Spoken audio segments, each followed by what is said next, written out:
और आइए अब बात, क्या राहुल गांधी और सोनिया गांधी जेल जा सकते हैं? ये मैं क्यों कह रहा हूं? क्योंकि उनका पेशी का बुलावा आया है। राहुल और सोनिया हाजिर हो, ये कोई और नहीं, एनफोर्समेंट डायरेक्टरेट, प्रवर्तन निदेशालय, करोड़ों की हेरफेर के मामले में राहुल और सोनिया गांधी को बुलावा भेजा है। दोनों को पूछताछ के लिए ईडी ने बुलाया है। आपको बताऊं ईडी क्या सवाल करेगी, उन पर क्या आरोप है और किस मामले में उनसे सवाल जवाब होने हैं। तो ग्राफिक्स के जरिए आपको दिखाने जा रहा हूं राहुल गांधी कहां है, सोनिया गांधी कहां है और क्या वो पेश होंगे। ये ईडी का कुछ इस तरह से ऑफिस होगा जहां दोनों की हाजिरी होगी।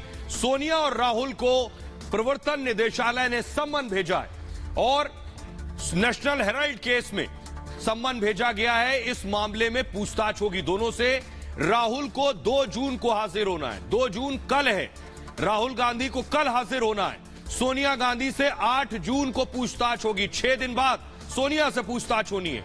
लेकिन राहुल हिंदुस्तान में नहीं है, राहुल विदेश से लौटकर पूछताछ में शामिल होंगे। कल राहुल ईडी ऑफिस नहीं जाएंगे। गांधी परिवार पर करोड़ों की गड़बड़ी का आरोप है, संगीन इल्जाम है।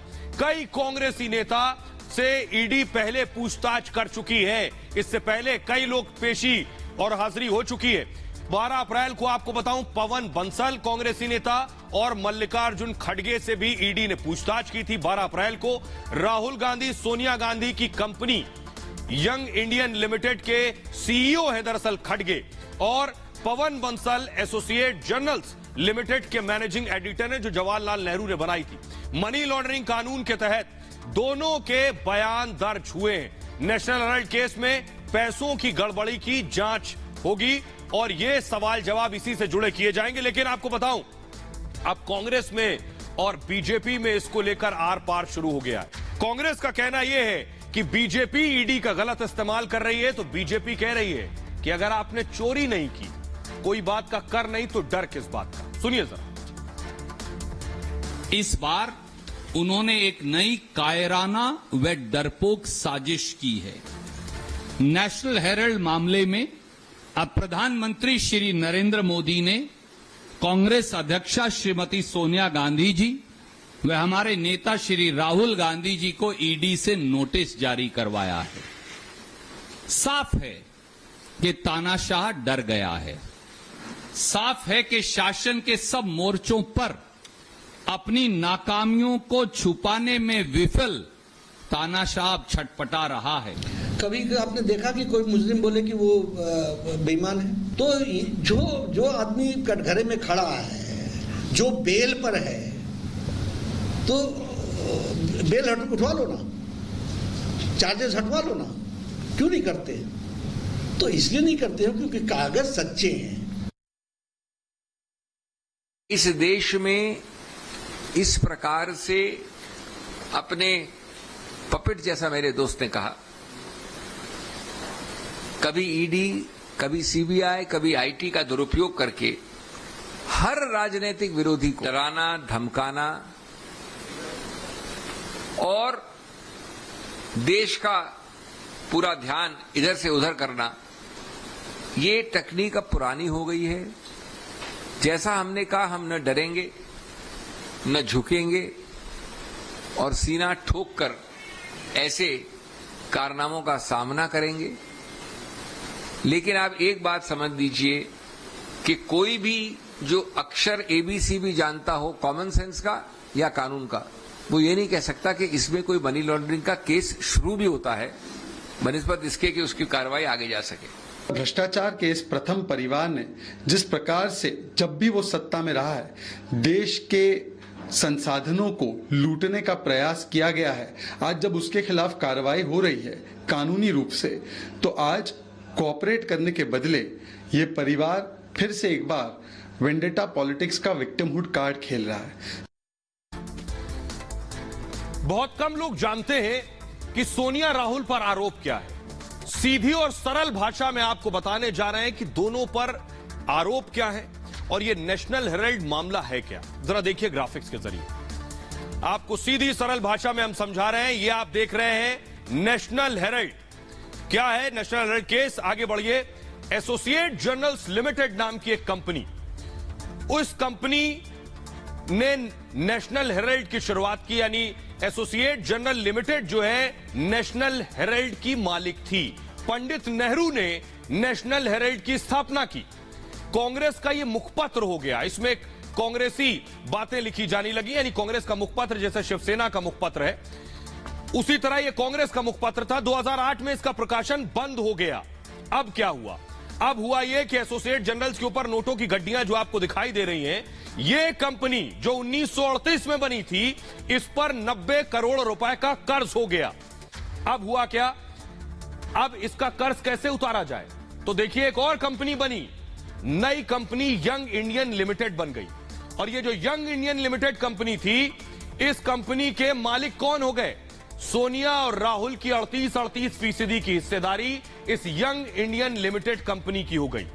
अब एसोसिएट जर्नल्स पर कर्ज कितना था? 90 करोड़ का। कर्ज चुकाना किसने था? क्योंकि यंग इंडियन ने, एसोसिएट जर्नल्स यंग इंडियन ने क्या किया कि कांग्रेस के फंड से कर्ज लिया 90 करोड़ रुपए। कर्ज चुकाने के लिए 90 करोड़ रुपए कांग्रेस फंड से लिया। कांग्रेस ने बाद में इस 90 करोड़ के लोन को माफ कर दिया। अब आपको बताऊं, नवंबर 2012 को सुब्रमण्यम स्वामी ने इसी मामले में केस किया। इसे अगर सरल भाषा में मैं समझाऊं कि एसोसिएट जर्नल पर जो 90 करोड़ का कर्ज था, उसे यंग इंडियन ने जो कांग्रेस के फंड से लिया था, उससे उसके शेयर खरीद लिए और कांग्रेस के फंड का लोन जो था वो माफ हो गया। फंड का पैसा आप निजी तौर पर इस्तेमाल नहीं कर सकते। स्वामी ने यही केस किया कि सोनिया राहुल को आरोपी बनाया गया। इस केस के बाद पार्टी फंड से 90 करोड़ का कर्ज लेने का आरोप लगा इनके ऊपर। पार्टी फंड का पैसा निजी कंपनी में इस्तेमाल हुआ। एजेएल एसोसिएट जर्नल लिमिटेड के 9 करोड़ शेयर राहुल सोनिया ने खरीद लिए पार्टी फंड के पैसों से। कर्ज के बदले संपत्ति हड़पने का आरोप, क्योंकि एजेएल की बहुत संपत्ति थी। पूरी जब कंपनी इनकी हो गई तो कहा गया कि 2000 करोड़ की एजेएल की संपत्ति हड़प ली राहुल और सोनिया ने। स्वामी ने यह आरोप लगाए। गांधी परिवार ने 50 लाख रुपए दिए सिर्फ। स्वामी का कहना यह है, जून 2014 को सभी आरोपियों को सम्मन भेजा गया और उसके बाद अगस्त 2014 को ईडी ने केस दर्ज किया। फिर मई 2019 में 64 करोड़ की संपत्ति जब्त की गई इस मामले में। दिसंबर 2015 को राहुल सोनिया जमानत पर बरी हुए। दोनों फिलहाल जमानत पर हैं। आइए, अब इस केस में जिन्होंने एफआईआर कराई, यानी जिन्होंने केस किया, सुब्रमण्यम स्वामी, इस मामले में उनका कहना है कि अगर राहुल सोनिया पेश नहीं हुए तो जेल भी जा सकते हैं। सुनिए जरा। तो फिर तो कोर्ट तो जाना ही पड़ेगा, नहीं तो वारंट आ जाएगी। बहुत अच्छा होगा ना जाए। मैं उनको चुनौती देता हूं, मत जाओ, देखो क्या होता है तुम्हारा। तो क्या लगता है कि इसमें सोनिया राहुल की गिरफ्तारी के भी चांसेस है? यदि समन्स का विरोध करेंगे तो, समन्स के ना मर्यादा नहीं देंगे तो निश्चित होगा। तो अब सोनिया गांधी संभव है 8 तारीख को ईडी के सामने पेश होंगी। आइए आगे बढ़ते हैं। आज की एक और बड़ी खबर, केजरीवाल के मंत्री ईडी की गिरफ्त में है। केजरीवाल आज सामने आए प्रेस कॉन्फ्रेंस करने और केजरीवाल की प्रेस कॉन्फ्रेंस के बाद बीजेपी ने भी अपनी कद्दावर नेता केंद्रीय मंत्री केजरीवाल को जवाब देने के लिए स्मृति ईरानी को उतार दिया। देखिए जरा दोनों में कैसे वार पलटवार हुआ, केजरीवाल ने क्या कहा और उसका स्मृति ने क्या जवाब दिया है। यह ग्राफिक्स आपके सामने आ गया। केजरीवाल ने कहा, हम कट्टर ईमानदार और देशभक्त हैं। स्मृति ईरानी ने कहा, चोर की दाढ़ी में तिनका। केजरीवाल ने कहा, सत्येंद्र जैन कट्टर ईमानदार हैं, उन्हें फंसाया जा रहा है। स्मृति ईरानी ने कहा, भ्रष्टाचार देश से गद्दारी है, तो क्यों गद्दार को बचाकर पनाह दे रहे हैं। केजरीवाल ने कहा, मोहल्ला क्लिनिक का मॉडल दिया है सत्येंद्र जैन ने, जैन को पद्म विभूषण दिया जाना चाहिए। स्मृति ईरानी ने कहा, क्या करप्शन के मुख्य आरोपी को पद पर रहना चाहिए। क्या कुछ कहा सुनिए जरा। इसके बाद देखिए जरा, संजय सिंह ने कहा, सत्येंद्र जैन की गिरफ्तारी इससे पहले महसूस क्यों नहीं हुई, अभी क्यों गिरफ्तारी की गई। स्मृति ईरानी ने कहा, 4 शेल कंपनियों से मनी लॉन्ड्रिंग की गई या नहीं, इसका जवाब दीजिए। सुनिए जरा। मैं तो हमेशा से कह रहा हूं कि वो सबसे कट्टर ईमानदार आदमी है, कट्टर देशभक्त आदमी है सत्येंद्र जैन। उनको गलत तरीके से फंसाया जा रहा है, पर कोई बात नहीं, ईडी जांच करना चाहती है, कर ले, सारी जांच से साफ सुथरे निकल के आएंगे। केजरीवाल जी ने अपने प्रेस के वक्तव्य में कहा, भ्रष्टाचार मतलब देश के साथ गद्दारी। केजरीवाल जी, विनम्रता से मेरा अंतिम सवाल, क्या आप देश के गद्दार को पनाह दे रहे हैं? वो तो ऐसे व्यक्ति हैं जिस पे देश को गर्व होना चाहिए। उन्होंने देश को एक मोहल्ला क्लिनिक का मॉडल दिया, जिसको देश नहीं पूरी दुनिया से लोग देखने आ रहे हैं। यूएन सेक्रेटरी जनरल देखने के लिए आए स्वीडन के। उन्हें तो मुझे लगता है कि पद्म भूषण, जो भी सबसे टॉप है, पद्म विभूषण देना चाहिए। क्या ये सत्य है केजरीवाल जी कि सत्येंद्र जैन शेल कंपनीज के मालिक हैं? वो ईडी वाले कर ले, सारे लोग जांच कर ले उनके। सीबीआई ने और इनकम टैक्स ने तो जांच कर ली, उन्होंने तो पाया कि भाई सत्येंद्र जैन पाक साफ है। ईडी वाले और जांच कर ले, वो ठीक निकलेंगे। जिस सत्येंद्र जैन ने स्वयं स्वीकार किया कि 16 करोड़ 39 लाख मनी लॉन्ड्रिंग हवाला ऑपरेटर्स के माध्यम से की गई उन कंपनीज में जिनमें सत्येंद्र जैन और उनके परिवार की भागीदारी है। आइए अब आपको बताते हैं कि आखिर केजरीवाल के मंत्री की गिरफ्तारी हुई क्यों। केजरीवाल के मंत्री को एनफोर्समेंट डायरेक्टरेट ने पकड़ा है, उसके पीछे बड़ी वजह ये दिल्ली के स्वास्थ्य मंत्री की गिरफ्तारी हुई। सबसे बड़ी चौंकाने वाली खबर थी, हवाला के मामले में ईडी ने गिरफ्तार किया है। दरअसल सत्येंद्र जैन को हवाला लेन देन में सत्येंद्र जैन के तार मिले हैं और कोलकाता की कंपनी से हवाला कनेक्शन उनका सामने आया है। 2015-16 के दौरान सत्येंद्र जैन को पैसा मिला, ये उन पर आरोप है। शेल कंपनियों के जरिए 4 करोड़ 81 लाख रुपए सत्येंद्र जैन को मिले। फर्जी कंपनियों के जरिए इस पैसे का इस्तेमाल लोन की अदायगी में किया गया और दिल्ली और आसपास के इलाकों में बाकायदा इस पैसों से जमीन खरीदी गई और 2018 में सत्येंद्र जैन से इस मामले में पूछताछ की जा चुकी है और सीबीआई को मिले पैसों का ब्यौरा दरअसल सत्येंद्र जैन नहीं दे पाए थे। 4 कंपनियों से सत्येंद्र जैन को पैसा मिला है। जांच में सामने है, अगस्त 2017 में सीबीआई ने केस दर्ज किया था जैन के खिलाफ और 2 महीने पहले 5 करोड़ की संपत्ति उनकी कुर्क कर दी गई थी और उसके बाद यह केस ट्रांसफर कर दिया गया ईडी को। बहरहाल खबरों में आगे बढ़ते हैं और आज की एक और बड़ी खबर जिसने सबको झकझोर दिया, हिला कर रख दिया। वो सिंगर जिसके गाने आप और हम सुनकर बड़े हुए हैं, दिल ने दगा दिया या फिर आयोजकों ने मार डाला, पहला सवाल यही है। केके जो अपने गाने के लिए, अपनी गायकी के लिए मशहूर थे, लोगों के दिलों में अपने गानों के जरिए बसते थे। इस वक्त इस जनरेशन में जो लोग बड़े हुए, केके के गाने उन्होंने सुने भी होंगे और वो उन गानों के मुरीद भी रहे होंगे जरूर। पहली तस्वीर लेकिन मैं आपको दिखाने जा रहा हूं, केके परफॉर्म कर रहे थे, ये देख रहे हैं आप, ये कोलकाता की तस्वीरें आपको मैं दिखा रहा हूं। केके परफॉर्म कर रहे थे कोलकाता में, एक कॉलेज का फेस्ट चल रहा था। उस फेस्ट में जो ऑडिटोरियम था, उस ऑडिटोरियम में केके परफॉर्म कर रहे थे, लेकिन अचानक केके की तबीयत बिगड़ने लगी। अगली तस्वीर दिखाइए जरा, ये आप देख रहे हैं केके खड़े हुए टॉवल से, तौलिया से बार बार अपना मुंह पोंछ रहे थे। आखिर क्या हुआ अचानक जो उनको अचानक इतनी गर्मी लगने लगी, इतना पसीना निकलने लगा, वो बार बार अपना हाथ मुंह पोंछने लगे। ये जो तस्वीरें खुद सच्चाई बता रही है, परफॉर्मेंस के दौरान की तस्वीरें।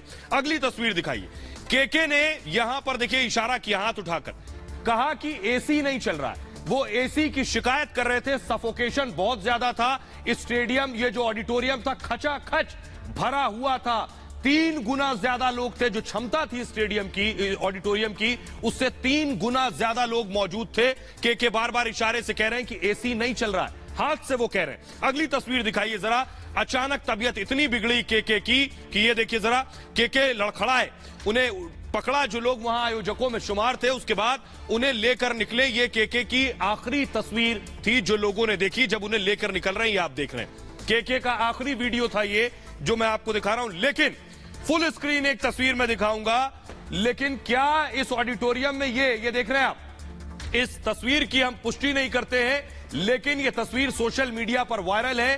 कहा जा रहा है कि ये उस ऑडिटोरियम की तस्वीर है जिसमें केके थे और वहां फायर एक्सटिंग्विशर यानी आग बुझाने के लिए जो वहां साधन थे उसे ऑडिटोरियम में छिड़का गया लोगों को भगाने के लिए। इतनी भीड़ थी, केके को क्या इसी सफोकेशन ने मार डाला? क्या यही वजह बना हार्ट अटैक की? ये जो आप देख रहे हैं इस वक्त, ये सोशल मीडिया पर वायरल वीडियो है और बताया जा रहा है उस ऑडिटोरियम में लोगों को भगाने के लिए, भीड़ कम करने के लिए लोगों पर इसका छिड़काव हुआ, जिसके बाद वहां भगदड़ मच गई, वहां सफोकेशन हो गया, सांस लेना मुश्किल हो गया। एम्बियंस के साथ अगर आप सुनाइए कि देखिए जरा क्या स्थिति थी। ये जो है बताया जा रहा है सोशल मीडिया पर, यह वीडियो वायरल है, इसकी रिपब्लिक भारत पुष्टि नहीं करता। सोशल मीडिया पर कहा जा रहा है ऑडिटोरियम के अंदर ये फायर एक्सटिंग्विशर लोगों के ऊपर छिड़का गया, भगदड़ मच गई, भागे क्योंकि लोग बहुत ज्यादा हो गए थे और इसकी वजह से इतना सफोकेशन हो गया कि केके को वहां सांस लेना मुश्किल हो गया। इस वक्त एक और बड़ी खबर, बड़ी तस्वीर आ रही जो मैं आपको दिखा रहा हूं।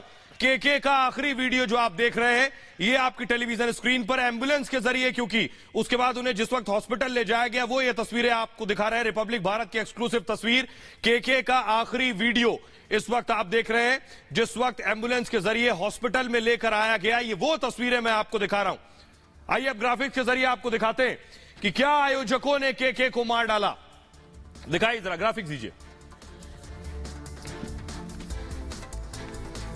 ये आपके सामने ग्राफिक्स आ गया है।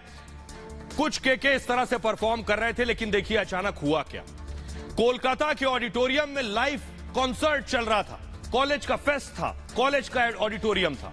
परफॉर्मेंस के दौरान अचानक केके की तबीयत बिगड़ गई और उसके बाद ऑडिटोरियम में बेहद परेशान दिखे सिंगर केके। वो तस्वीरें भी मैंने आपको दिखाई, लेकिन बड़ी चीज देखिए जरा, उस ऑडिटोरियम में लोगों के आने की जगह थी सिर्फ 2700, 2700 लोगों के आने की जगह थी, लेकिन कितने लोग आए थे देखिए जरा, 7000।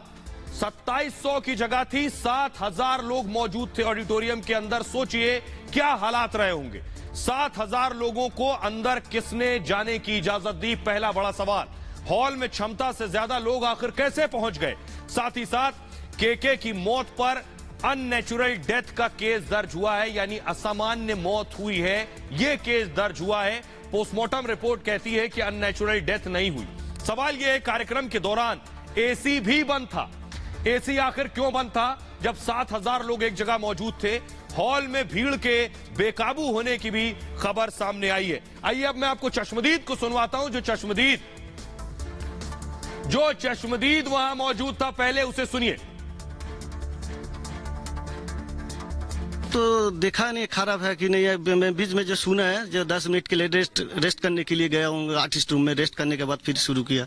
ढाया से बहुत ज्यादा, काफी ज्यादा था, बहुत ज्यादा। एसी चालू था, हम लोग को जितना मालूमात है एसी चालू है।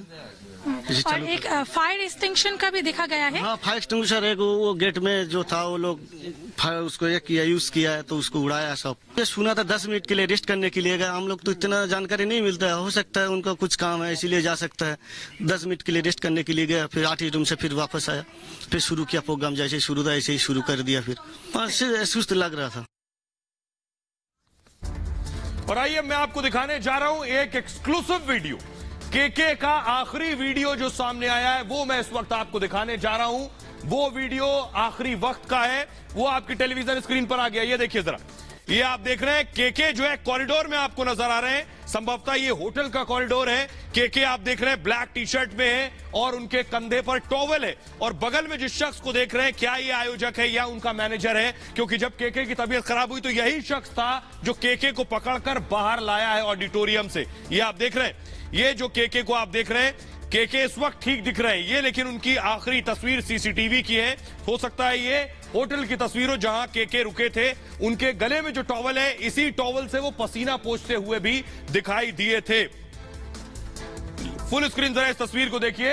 ये देख रहे हैं आप, उस होटल की तस्वीर आप देख रहे हैं। केके बिल्कुल ठीक नजर आ रहे हैं। इस तस्वीर को अगर आप देखिए, केके बिल्कुल ठीक है, बिल्कुल नॉर्मल है, चल के जा रहे हैं। सीसीटीवी की यह तस्वीर है, ये बता रही है कि उन्हें कोई दिक्कत, कोई परेशानी नहीं थी। यानी यहां से जब ऑडिटोरियम गए तो सारी परेशानी वहीं शुरू हुई। इतना सफोकेशन था, सांस लेना मुश्किल था। तो क्या आयोजकों की लापरवाही केके की मौत की बड़ी वजह बना? ये एक बड़ा और बुनियादी सवाल है।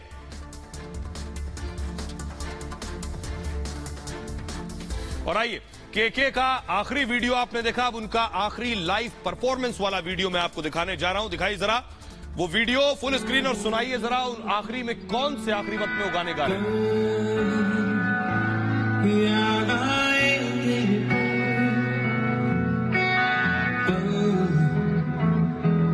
ये है कोलकाता के पल,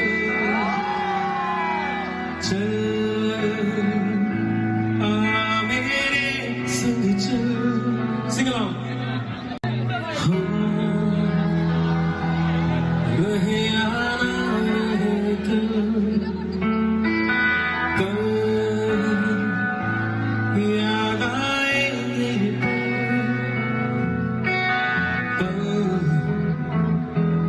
ये है कोलकाता के पल,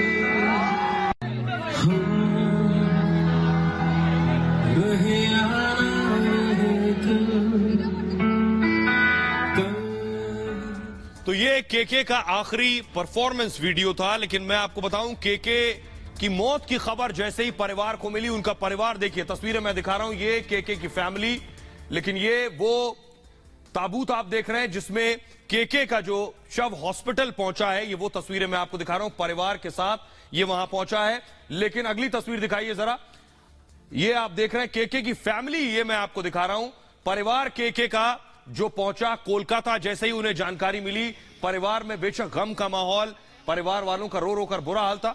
अगली तस्वीर दिखाइए जरा, ये जो आप देख रहे हैं, उसके बाद कमिश्नर पहुंचे, कोलकाता के कमिश्नर पहुंचे। बेशक केके की जो मौत हुई अचानक हुई, इसलिए कमिश्नर पहुंचे जांच के लिए होटल में। ये वो तस्वीरें मैं दिखा रहा हूं। अगली तस्वीर दिखाइए कि उनकी बॉडी, केके की बॉडी को हॉस्पिटल ले जाया गया, वो तस्वीरें, ये कमिश्नर पहुंचे, वो तस्वीरें मैं आपको दिखा रहा हूं।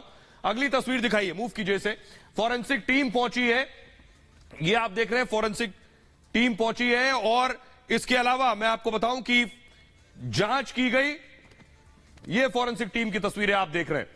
बहरहाल मैं आपको सुनाता हूं चश्मदीद क्या कह रहे हैं, जरा उन्हें सुनिए। परफॉर्मेंस गाना गा रहा था और वो पसीना फेर रहा था, पानी पी रहा था वो, तो हम लोग, पर वो गाना गा रहा था। तो जब मैं वो ये देख रहा था, उसका लास्ट गाना भी था, कल याद आया या हम रहे ना या रहे, जो बहुत गर्मी था तो मैं पूरा तो सो नहीं देख पाया। वहाँ पे बहुत गर्मी थी, एसी नहीं चल रहा था। एसी चल रहा था, बट बहुत स्टूडेंट था ना, तो मतलब एक सफोकेशन फील तो होगा ही, सबका ही हो रहा था, बहुत जल्द चला जा रहा था। लेकिन वो तो जो शो करने के लिए आया था, इसलिए शो कर रहा था वो। तो अब सवाल एक बुनियादी है, आपने सुन लिया चश्मदीद को भी, कि आखिर केके को हुआ क्या था। ये जो केके की तस्वीर देख रहे हैं, अचानक हुआ क्या। एक शख्स हट्टा कट्टा 2 दिन से परफॉर्म कर रहा था एक ऑडिटोरियम में, अचानक पसीना निकलने लगा, बहुत ज्यादा पसीना, वो अपना मुंह पोंछता रहा और उसको हार्ट अटैक आ गया। सिर्फ 53 साल का था केके। अब सोचिए 53 साल की उम्र में हार्ट अटैक। इससे पहले आपको याद होगा कुछ और एक्टर जिन्हें इस तरह का दिल का दौरा पड़ चुका है। आखिर ऐसा क्या हुआ, क्यों हुआ, और इतनी कम उम्र में हार्ट अटैक आने की वजह क्या होती है। कम उम्र में इस तरह के कार्डियक अरेस्ट पिछले कुछ वक्त से आना बढ़ गए हैं। देखिए जरा, ये मैं आपको दिखा रहा हूं, कम उम्र के लोगों में हार्ट अटैक के मामले बढ़ गए हैं। दूसरी तस्वीर देखिए, मैं आपको सिद्धार्थ शुक्ला की दिखा रहा हूं। सिद्धार्थ को भी हार्ट अटैक आया और उनकी मौत हो गई। बहुत कम उम्र के थे, बहुत यंग एक्टर थे। डॉक्टरों के मुताबिक 5 वजहों से कम उम्र में हार्ट अटैक हो रहा है। 5 वजह। स्मोकिंग की आदत बन सकती है हार्ट अटैक की वजह, अगर सिगरेट ज्यादा पीते हैं। स्मोकिंग से आपकी कोरोनरी हार्ट की बीमारी आपको हो सकती है, ज्यादा सिगरेट पीते हैं। शराब का सेवन भी एक वजह बन सकता है अचानक हार्ट अटैक का। शराब पीने से ब्लड प्रेशर बढ़ जाता है, ये डॉक्टर्स कहते हैं। अटैक आने पर संभलने का मौका नहीं मिलता है। दूसरी बड़ी वजह ये, जंक फूड की वजह से भी हार्ट अटैक का खतरा बढ़ जाता है। तली चीजों से शरीर में कैलोरी की मात्रा बढ़ जाती है और इसका सीधा असर दिल पर पड़ने लगता है और इसके बाद हार्ट अटैक तक की नौबत आ जाती है। वर्कलोड का सीधा असर, बहुत ज्यादा काम कर रहे हैं, इसका असर ब्लड सेल्स पर पड़ता है सीधे सीधे। ज्यादा वर्कलोड की वजह से भी हार्ट अटैक का खतरा रहता है। बहुत ज्यादा काम में व्यस्त रहते हैं, ज्यादा समय तक कंप्यूटर पर बैठने रहने से भी खतरा होता है हार्ट अटैक का। स्ट्रेस भी, अगर बहुत ज्यादा तनाव है, वो भी हार्ट अटैक की वजह बन सकता है। और तनाव में जीवन गुजारना खतरे से खाली नहीं है, इसलिए टेंशन कम करनी है, पहली प्रायोरिटी होनी चाहिए। ये सारी वजहें जो कम उम्र में हार्ट अटैक की वजह बन रहे हैं। आइए अब मैं आपको सुनवाता हूं, उससे पहले आपको दिखाता हूं वो एक्टर जिनकी उम्र जैसी उम्र नहीं थी और बहुत कम उम्र में उन्हें हार्ट अटैक आ गया। क्या उनकी जिंदगी इस तरह की थी? तस्वीर दिखाइए जरा।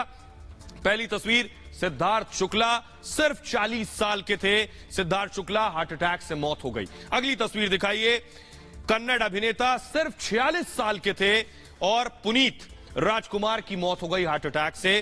राजीव कपूर 58 साल की उम्र में हार्ट अटैक से मौत हो गई। ये वो कलाकार जिनकी बहुत कम उम्र में, ये उम्र नहीं होती है दुनिया से जाने की, लेकिन इस दौरान दिल का दौरा पड़ा और इनकी मौत हो गई। सुनिए जरा, राष्ट्रपति के डॉक्टर रहे और खुद कार्डियोलॉजिस्ट भी हैं डॉक्टर एम वली, वो क्या कह रहे हैं उन्हें सुनिए। कोविड के बाद खास तौर से ये देखा जा रहा है कि सडन डेथ के केसेस बढ़ रहे हैं। सडन डेथ आमतौर से पहले जानी जाती थी कि ट्रैक पर स्पोर्ट्समैन सडनली खेलते खेलते कोलैप्स हो जाते थे। कोई भी व्यक्ति जिसको हार्ट अटैक होता है उसमें ऐसा होता है। हार्ट अटैक इस तरह के जो होते हैं उनको हम मैसिव हार्ट अटैक कहते हैं, उसको हम सडन कार्डियक डेथ भी कहते हैं, SCD। तो डॉक्टर को आप सुन रहे थे, लेकिन आपको बताते हैं कि इस तरह की कार्डियक अरेस्ट, हार्ट अटैक से कैसे बचा जा सकता है, क्या सावधानियां बरतें, क्या कुछ करने की जरूरत है, आखिर क्या कुछ उपाय हैं, ये आप देख रहे हैं। सबसे पहला काम कि अपनी लाइफ स्टाइल बदलें, सबसे पहली चीज है। इसके अलावा स्वस्थ आदतें अपनाने से दिल को फायदा होता है। सुबह जल्दी उठें और एक्सरसाइज जरूर करें, वॉक पर जरूर जाएं, व्यायाम जरूर करें। हार्ट अटैक के जोखिम को कम कर सकती हैं ये सारी चीजें। संतुलित आहार का सेवन बेहद जरूरी है। क्या आप खा रहे हैं? बैलेंस डाइट होनी चाहिए। फास्ट फूड के सेवन से बचना चाहिए और डाइट में हरी सब्जियां और फल का इस्तेमाल जरूर करें। स्मोकिंग और शराब के सेवन से बचें। साथ ही साथ ब्लड प्रेशर और ब्लड शुगर के स्तर को सामान्य रखने की कोशिश करें। इसे चेक करते रहें कि ब्लड प्रेशर ज्यादा तो नहीं है, शुगर तो नहीं है। कोलेस्ट्रॉल के स्तर को भी नॉर्मल रखने की कोशिश करें। रोजाना व्यायाम करना चाहिए, एक्सरसाइज करें, योगा करें, खुद को फिट बनाए रखें। खुद के लिए वक्त जरूर निकालें, चाहे वो 30 मिनट ही सही। मेडिटेशन, ब्रीदिंग तकनीक का इस्तेमाल करें। ये सारी चीजें आपको फायदा होंगी। योग अभ्यास से तनाव को आप दूर करें और डॉक्टर से लगातार संपर्क में रहना चाहिए। तनाव से जितना बचें उतना बेहतर है। आइए आगे बढ़ते हैं और अब आपको बताने जा रहा हूं मैं कि आखिर किस तरह जिस वक्त पार्थिव शरीर निकला, ये देखिए कैसे गन सैल्यूट दिया गया, सलामी दी गई। ये आप पार्थिव शरीर देख रहे हैं केके का, कोलकाता में थे, पूरे राजकीय सम्मान के साथ उन्हें गन सैल्यूट दिया गया। और खुद पश्चिम बंगाल की मुख्यमंत्री, अगली तस्वीर दिखाइए, पश्चिम बंगाल की मुख्यमंत्री ममता बनर्जी केके को श्रद्धांजलि देने पहुंची। ये वो तस्वीरें मैं आपको दिखा रहा हूं। और तो ममता बनर्जी ने श्रद्धांजलि दी, दूसरी तरफ बॉलीवुड में भी शोक की लहर है। प्रधानमंत्री नरेंद्र मोदी से मैं शुरुआत करूंगा। सबसे पहले जैसे ही केके की मौत की खबर मिली, प्रधानमंत्री नरेंद्र मोदी ने ट्वीट किया, वो आप देख रहे हैं। पीएम ने लिखा, केके के निधन से दुखी हूं, उनके गानों से हर उम्र के लोग जुड़े हुए हैं, वो अपने गानों के जरिए हमारे दिल में हमेशा जिंदा रहेंगे। इसके अलावा अजय देवगन ने लिखा, यह बहुत अशुभ है, लाइव परफॉर्मेंस के ठीक बाद केके के निधन की खबर बहुत भयानक और हिला देने वाली है। अक्षय कुमार ने लिखा, केके के निधन के बारे में जानकर बेहद दुखी हूं और हैरान हूं, ओम शांति। सलमान खान ने भी ट्वीट किया, उन्होंने लिखा, भावपूर्ण आवाज जिसने हमें प्यार करना सिखाया वो नहीं रहा। इसके अलावा श्रेया घोषाल ने लिखा, जिंदगी में जिन लोगों से मिला उनमें सबसे विनम्र शख्स ईश्वर ने केके को दुनिया में प्यार फैलाने के लिए भेजा था। उनके परिवार पर क्या बीत रही होगी समझ सकती हूं, श्रेया घोषाल ने यह ट्वीट किया था। आइए अब आपको सुनवाता हूं बॉलीवुड की कुछ और सेलिब्रिटीज केके की इस दुनिया से जाने के बाद क्या कह रहे हैं, सुनिए जरा। केके सर का हमारे बीच नहीं होना बहुत ही दुर्भाग्यपूर्ण है। अभी तक विश्वास नहीं हो रहा है, ऐसा लग रहा है कि कोई बोल दे कि ये अफवाह थी, ये झूठ था। ऐसा लग रहा है अभी भी वो हमारे बीच ही है। मेरा पहला गाना के सर के साथ आया था, वो मेरे पहले को सिंगर थे फिल्म एक था टाइगर में। हमेशा बहुत प्रोत्साहित किया मुझे, बहुत हौसला बढ़ाया मेरा। जब मैं उनसे पहली बार मिली तो उन्होंने कहा, मैं बहुत दिन से सुन रहा था कि गुड़िया आई है इंडस्ट्री में, गुड़िया आई है, और मैं उस गुड़िया से मिलने का इंतजार कर रहा था और आज मैं तुमसे आइए खबरों में आगे बढ़ते हैं, अगली खबर की ओर बढ़ते हैं और बात करते हैं मूसेवाला के बदले की। 2 दिन में मूसेवाला के बदले की तैयारी की है। किसने की है ये आपको बताऊंगा। मूसेवाला की हत्या का बदला 2 दिन में कौन लेने जा रहा है। पहली तस्वीर, मूसेवाला की हत्या 29 तारीख को हुई, उसके बाद से गैंग वॉर की शुरुआत हो रही है क्या? हालात इसी तरफ इशारा कर रहे हैं। पहली तस्वीर मैं दिखाने जा रहा हूं, अगली तस्वीर दिखाइए जरा। ये जो आप पोस्ट देख रहे हैं, इंस्टाग्राम पर ये पोस्ट नीरज बवाना ने शेयर किया है और आप देख रहे हैं मूसेवाला की तस्वीर है और इस तस्वीर के जरिए लिखा क्या है, 2 दिन में रिजल्ट दे देंगे। लिखा है कि नीरज बवाना गैंग, सिद्धू मूसेवाला की डेथ के बाद नीरज बवाना गैंग ने यह पोस्ट किया है। अगली तस्वीर मैं आपको दिखाता हूं, अगली तस्वीर दिखाइए जरा। ये जो आप देख रहे हैं, ये एक तस्वीर सोशल मीडिया पर चल रही है। ये आप देख रहे हैं मनप्रीत औलख जो फिलहाल सिंगर है, और दूसरी तस्वीर आप लॉरेंस बिश्नोई और इनके चेहरे पर ये जो काट का निशान देख रहे हैं। इसका मतलब क्या ये टारगेट पर है? ये बाकायदा सोशल मीडिया पर शेयर किया गया। लेकिन मैं आपको दिखाऊं कि मूसेवाला का बदला आखिर कौन लेने जा रहा है, किसने तैयारी की है मूसेवाला की हत्या का बदला लेने की, और आखिर कैसे मूसेवाला की हत्या का बदला लिया जाएगा। ग्राफिक्स के जरिए मैं आपको दिखा रहा हूं।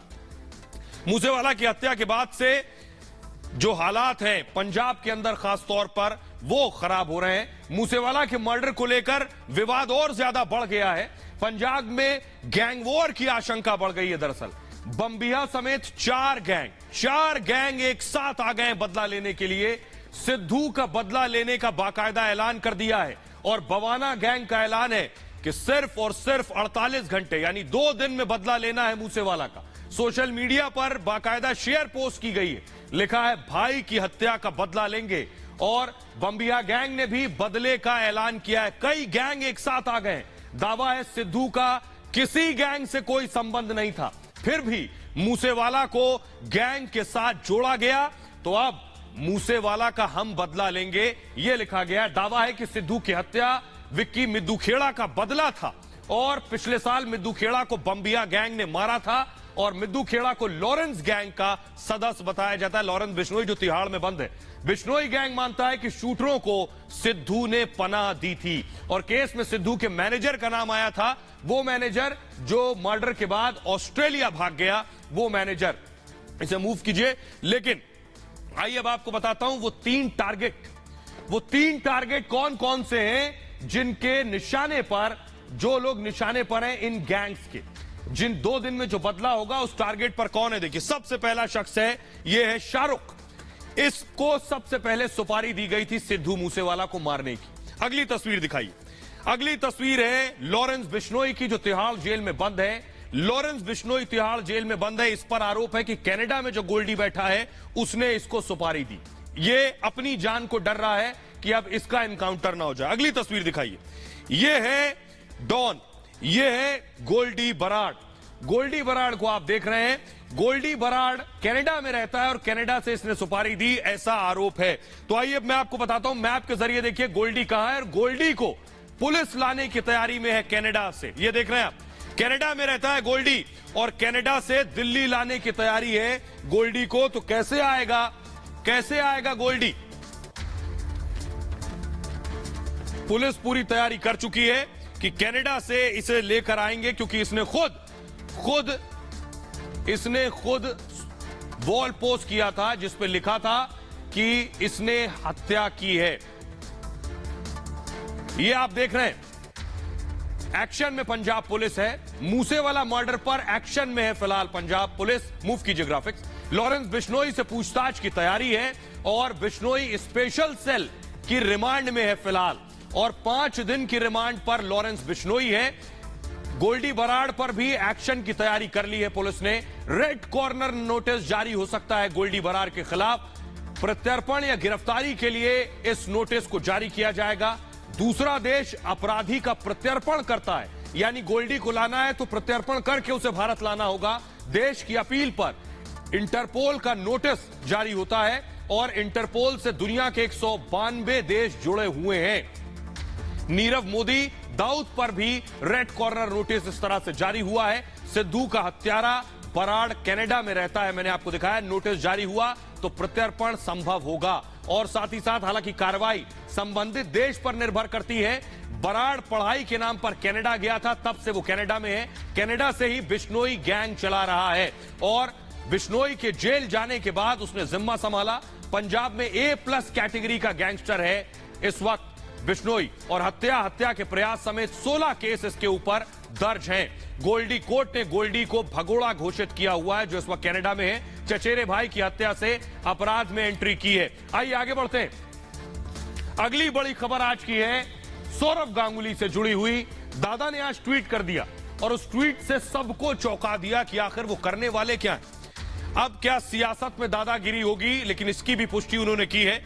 सौरव गांगुली की तस्वीर आज की मैं आपको दिखा रहा हूं। सौरव गांगुली ने आज एक ट्वीट किया। क्या कहा सौरभ ने आपको बताऊंगा, लेकिन उससे पहले सौरभ ने लिखा क्या ट्विटर पर वो आपको बताता हूं। सौरव गांगुली ने कुछ ऐसी बात लिखी जिससे ये कयास लगाए जाने लगे क्या सौरव गांगुली अब क्रिकेट छोड़कर, यानी जो पारी वो बीसीसीआई में खेल रहे हैं उसे छोड़कर वो कुछ और करने वाले हैं। ये उनका ट्वीट आप देख रहे हैं। उन्होंने लिखा, बीसीसीआई अध्यक्ष सौरव गांगुली ने ट्वीट किया दरअसल क्रिकेट में। उन्होंने लिखा 30 साल पूरे होने की जानकारी दी कि मुझे 30 साल हो गए हैं। समर्थन के लिए फैंस का बाकायदा शुक्रिया भी अदा कर दिया, धन्यवाद कहा। गांगुली ने आज कुछ नया करने का ऐलान किया कि कुछ नया करेंगे। जीवन के एक नए चैप्टर को शुरू करने की भी बात कही गांगुली ने। ज्यादा लोगों की मदद करने की इच्छा जताई और गांगुली के ट्वीट के बाद अटकलें तेज हो गई। गांगुली ने कहा ज्यादा लोगों की मदद करूंगा। कयास ये लगाए जाने लगे कि आखिर गांगुली करने क्या वाले, क्या सोच रहे हैं वो। गांगुली की राजनीति में एंट्री के कयास लगने लगे कि क्या गांगुली पॉलिटिक्स में जाने वाले। बीसीसीआई अध्यक्ष पद छोड़ने की अटकलें लगाई जाने लगी और बीसीसीआई सचिव ने जय शाह ने अटकलों को खारिज किया। जय शाह ने कहा कि गांगुली ने इस्तीफा नहीं दिया, वो कोई इस्तीफा नहीं देने जा रहे हैं। आइए, लेकिन ये अटकलें आखिर लगनी शुरू कैसे हुई ये मैं बता रहा हूं, क्योंकि पिछले दिनों गृह मंत्री अमित शाह पश्चिम बंगाल में थे और ये देखिए तस्वीरें जरा मैं आपको दिखा रहा हूं। अमित शाह पहुंचे दादा से मिलने, दादा ने उनका वेलकम किया, फूल गुलदस्ता दिया और उसके बाद घर आए। घर आने के बाद दोनों ने साथ बैठकर, ये देख रहे हैं, घर आने के बाद गांगुली और गृह मंत्री अमित शाह ने साथ बैठे, बातचीत की, लंबी बातचीत हुई, क्योंकि माना जाता है कि सियासतदान कहीं जाते हैं तो कुछ वजह होती है। सामान्य मुलाकात थी, लेकिन न सिर्फ बैठे बल्कि दोनों ने साथ बैठकर डिनर भी किया। अब ये जो डिनर टेबल पर एक मंत्री, एक नेता और एक खिलाड़ी बैठा हो और उसके बाद इस तरह का ट्वीट आए कि मैं कुछ और करने जा रहा हूं और धन्यवाद फैंस का, तो अटकलें लगने लगी क्या गांगुली आप पॉलिटिकल, ये देखिए जरा, साथ बैठकर डिनर भी किया। तो कयास ये लगने लगे कि अमित शाह के साथ बैठकर डिनर कर रहे हैं तो क्या अब अगली पारी सियासत की खेलने जा रहे हैं दादा। लेकिन दादा क्या कह रहे हैं जरा उन्हें सुनिए। रिपब्लिक ने एक्सक्लूसिवली उनसे बात की। আমি একটা নতুন অ্যাপ লঞ্চ করেছি, education app, world wide launch করেছি। সেটা এটা কি বলা যেতে পারে যে মহারাজের গুগলি? আমি তো অবাক হয়ে গেছি শুনে, জানি না, আমি এটা সিম্পল টুইট, কিছু কোনো রেজিগনেশন নেই, কিছু নেই।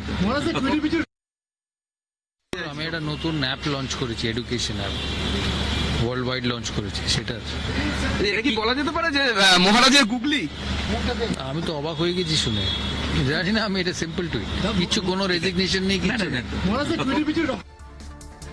तो गांगुली ने कहा मैंने एक साधारण ट्वीट किया था, वो एक एजुकेशन ऐप लॉन्च कर रहे हैं लोगों के फायदे के लिए। बहरहाल ये भारत की बात है, मैं इतना ही, अपना बहुत ख्याल रखिए। एक छोटे से ब्रेक के लिए रुक रहे हैं, लौट रहे हैं कुछ और बड़ी खबरों के साथ।